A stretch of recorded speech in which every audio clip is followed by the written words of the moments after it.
আজকের নতুন ভিডিওতে সবাইকে স্বাগত জানাচ্ছি। আজকে আমরা মূলত জানব সম্মিলিত 5টি ইসলামী ব্যাংকের চেয়ারম্যান এবং এমডি পদে নতুন যারা নিয়োগ পেলেন, এফডিআর এবং ডিপিএস এর মেয়াদ যাদের পূর্ণ হয়েছে তারা কিভাবে সম্পূর্ণ টাকা তুলতে পারবেন এবং সেই সঙ্গে যারা বিদেশে অবস্থান করছেন অর্থাৎ প্রবাসীরা কিভাবে সশরীরে না এসে কিভাবে টাকা তুলতে পারবেন সেই সংক্রান্ত বিস্তারিত ধারণা জানাবো আজকের ভিডিওতে। প্রথমে আমরা জেনে নিচ্ছি চেয়ারম্যান এবং এমডি পদে যে নিয়োগ পেলেন দুজন ব্যক্তিত্ব তাদের সম্পর্কে বিস্তারিত। বাংলাদেশ ব্যাংকের মুখপাত্র বলছেন, নতুন চেয়ারম্যানকে দায়িত্ব দেওয়ার সরকারি সিদ্ধান্ত অনুমোদন করেছে বাংলাদেশ ব্যাংক। আপনারা স্ক্রিনে দেখতে পাচ্ছেন দুইজনের ছবি। প্রথমজন হচ্ছেন কাজী, 2 নম্বর যে ছবিটি দেখতে পাচ্ছে আবিদুর রহমান। সম্মিলিত ইসলামী ব্যাংকের চেয়ারম্যানের দায়িত্ব পেয়েছেন কাজী সাইরুল হাসান এবং যিনি বহুজাতিক আর্থিক প্রতিষ্ঠান Saudi Bangladesh industrial and agricultural investment company ব্যবস্থাপনা পরিচালক বা এমডি ছিলেন। আর ডাচ বাংলা ব্যাংকের ব্যবস্থাপনা পরিচালকের দায়িত্বে সামলে আসা আবিদুর রহমানকে দেয়া হয়েছে সম্মিলিত ইসলামী ব্যাংকের ব্যবস্থাপনা পরিচালকের দায়িত্ব। অর্থ মন্ত্রণালয় আর্থিক প্রতিষ্ঠান বিভাগ থেকে সোমবার দুটি ভিন্ন চিঠিতে এই দুটি পদে নিয়োগের বিষয়টি জানানো হয়েছে।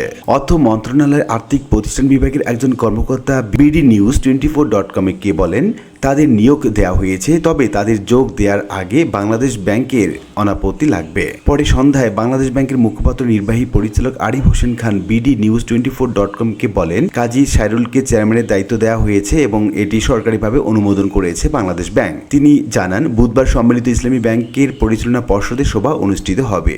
সেদিন ব্যাংকের ব্যবস্থাপনা পরিচালকের নিয়োগ অনুমোদন করা হবে। সভায় ব্যাংকের সার্বিক কার্যক্রম, আর্থিক অবস্থা এবং ভবিষ্যৎ ব্যবসায়িক পরিকল্পনা নিয়েও আলোচনা করা হবে বলে জানিয়েছেন সংশ্লিষ্টরা। আর্থিক সংকটে দুর্দশায় পড়া সরিয়ে ভিত্তিক বেসরকারি এক্সিম ব্যাংক, ফার্স্ট সিকিউরিটি ইসলামী ব্যাংক, গ্লোবাল ইসলামী ব্যাংক, ইউনিয়ন ব্যাংক এবং সোশ্যাল ইসলামিক ব্যাংক একীভূত করে বিগত অন্তর্বর্তীকালীন সরকার নতুন করে যে ব্যাংকটি গঠন করেন সেটার নাম হচ্ছে সম্মিলিত ইসলামী ব্যাংক। 2025 সালে 1 ডিসেম্বর সম্মিলিত ইসলামী ব্যাংকের নামে চূড়ান্ত লাইসেন্স দেয় নিয়ন্ত্রক সংস্থা বাংলাদেশ ব্যাংক। নতুন ব্যাংকটির চেয়ারম্যানের দায়িত্ব দেয়া হয় সাবেক সচিব মোহাম্মদ আইয়ুব মিয়াকে। তবে ব্যবস্থাপনা পরিচালক হিসেবে একজনের নিয়োগ চূড়ান্ত করার পর তিনি যোগ দিতে অস্বীকৃতি জানান। গত ফেব্রুয়ারিতে বিএনপি সরকার গঠন করলে কেন্দ্রীয় সরকারি গভর্নর পদে আসেন মোস্তাকুর রহমান। এরপর 16 মার্চ সম্মিলিত ইসলামী ব্যাংকের চেয়ারম্যান পদ থেকে পদত্যাগ করেন আইয়ুব মিয়া। এরপর থেকে চেয়ারম্যান এবং ব্যবস্থাপনা পরিচালক ছাড়াই চলছিল সম্মিলিত ইসলামী ব্যাংক। নতুন চেয়ারম্যান সাইরুল হাসান বাংলাদেশ ডেভেলপমেন্ট ব্যাংকের পরিচালনা পর্ষদ দায়িত্ব পালন করেন। এছাড়া তিনি ফয়সান্স limited, American Express Bank, Eastern Bank, One Bank সহ দেশি বিদেশি প্রতিষ্ঠান বিভিন্ন পদে দায়িত্ব পালন করেন। ঢাকা বিশ্ববিদ্যালয় ইনস্টিটিউট অব বিজনেস অ্যাডমিনিস্ট্রেশন থেকে MBA এবং post graduate diploma in industrial management degree অর্জন করেন। গত 9 ডিসেম্বর সম্মিলিত ইসলামী ব্যাংকে 3 বছরের জন্য 6 পরিচালককে দায়িত্ব দেয় সরকার। পরে 23 মে খান সুবাইল বিন রফিক এবং বিমান বাংলাদেশ এয়ারলাইন্সের পর্ষদ সদস্য আলী আশফাককে ব্যাংকের পরিচালক করা হয়। এখন আমরা জানবো একীভূত 5টি ব্যাংকের ডিপিএস এবং এফডিআর যাদের পূর্ণ হয়েছে তাদের টাকা ফেরতের জন্য বাংলাদেশ ব্যাংক একটি সুনির্দিষ্ট রিফান্ড স্কিম বা নীতিমালা প্রকাশ করেছে। সেই সম্পর্কে আমরা বিস্তারিত জেনে নিচ্ছি। এফডিআর বা ডিপিএস এর মেয়াদ শেষ হওয়ার পর গ্রাহকরা প্রাথমিকভাবে এককালীন 2 লক্ষ টাকা পর্যন্ত তুলতে পারবেন। প্রাথমিক টাকা তোলার পর প্রতি 3 মাস অন্তর অর্থাৎ পরপর 1 লাখ টাকা করে উত্তোলনের সুযোগ দেওয়া হবে। এরপর বলা হচ্ছে, এই ক্রমান্বয় স্কিমের মাধ্যমে সর্বোচ্চ 21 মাসের মধ্যে আমানতকারীরা তার পুরো টাকা তুলতে পারবেন বলে জানানো হয়েছে। এখন প্রশ্ন হচ্ছে, অবশিষ্ট টাকা তারা কিভাবে তুলতে পারবেন? আপনি যদি মেয়াদ উত্তীর্ণ এফডিআর বা ডিপিএস এর পুরো টাকা একেবারে তুলতে চান তবে আপনাকে যে বিষয়গুলো এখন খেয়াল রাখতে হবে সেগুলো হচ্ছে, নীতিমালা অনুযায়ী প্রথম ধাপের 1 বা 2 লক্ষ টাকা তোলার পর বাকি টাকা স্বয়ংক্রিয়ভাবে পুনর্নবায়ন করা হবে। এই নতুন মেয়াদে টাকা নবায়ন থাকার সময় গ্রাহক চাইলে নির্দিষ্ট নিয়ম মেনে আংশিক বা ক্রমান্বয়ে টাকা তুলতে পারবেন। এক্ষেত্রে মুনাফা বা লাভের বর্তমান নিয়ম হচ্ছে, কেন্দ্রীয় ব্যাংকের সংশোধিত সিদ্ধান্ত অনুযায়ী সাধারণ ব্যক্তিগত আমানতকারীরা তাদের জমানো টাকার উপর 2024 এবং 25 সালের জন্য 4% হারে মুনাফা বা প্রফিট পাবেন। কোনো প্রতিষ্ঠান বা কর্পোরেট বডির এফডিআর থাকলে তারা 2 বছরের জন্য কোনো মুনাফা পাবে না, কেবল মূল টাকা সুরক্ষিত থাকবে। এই সম্মিলিত 5টি ব্যাংকে জরুরি প্রয়োজনের জন্য যে বিশেষ সুবিধা দেওয়া হয়েছে সেই সম্পর্কে আমরা জেনে নিচ্ছি। যদি কোনো গ্রাহক তার পরিবারের সদস্য গুরুতর অসুস্থ হন, তবে চিকিৎসার খরচের জন্য ব্যাংক প্রশাসক বা কেন্দ্রীয় ব্যাংকের বিশেষ অনুমোদন সীমা ছাড়া বড় অঙ্কের টাকা এককালীন তারা তুলতে পারবে।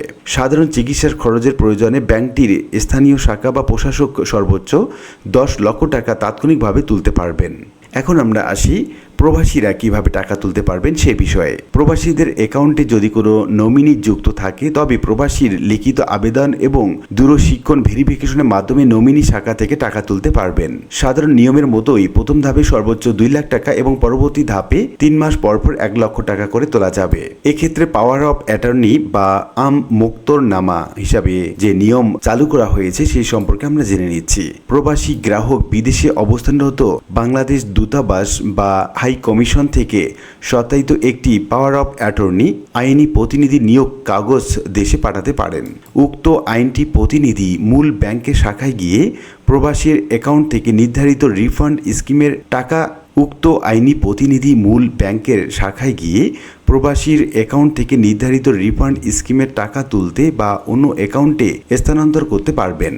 এক্ষেত্রে ডিজিটাল ব্যাংকিং বা অনলাইন ফান্ড ট্রান্সফার হিসাবে যে নিয়ম চালু করা হয়েছে সে সম্পর্কে আমরা জেনে নিচ্ছি। প্রবাসী গ্রাহক যদি আগের ব্যাংকগুলোর SIBL বা এক্সিম ইত্যাদি 5টি ব্যাংকের যদি গ্রাহক হয়ে থাকে, ইন্টারনেট ব্যাংকিং অ্যাপ বা ওয়েব পোর্টাল ব্যবহারকারী হন, তবে তিনি বিদেশ থেকে লগ ইন করতে পারবেন। অ্যাপের মাধ্যমে নিজের অ্যাকাউন্ট থেকে অন্য কোনো সচল ব্যাংকের অ্যাকাউন্টে, যেমন সোনালী, ব্র্যাক, ডাচ বাংলা ব্যাংক ইত্যাদি BFTN বা RTGS এর মাধ্যমে টাকা ট্রান্সফার করে নিতে পারবেন। এক্ষেত্রে নোট হচ্ছে, বাংলাদেশ ব্যাংক অ্যাকাউন্টগুলো সম্মিলিত ইসলামী ব্যাংকে স্থানান্তরের পর ডিজিটাল প্ল্যাটফর্মের লিমিট কেন্দ্রীয়ভাবে নিয়ন্ত্রণ করা হয়েছে।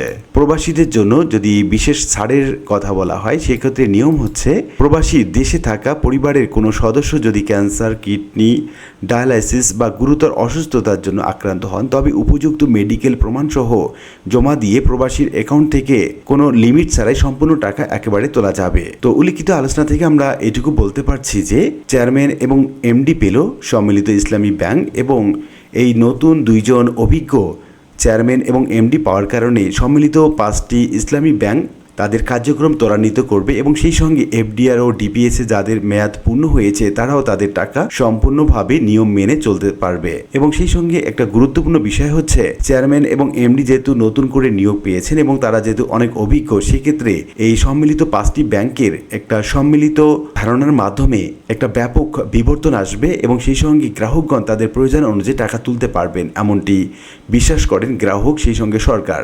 আশা করি বিষয়টি বুঝতে পেরেছেন।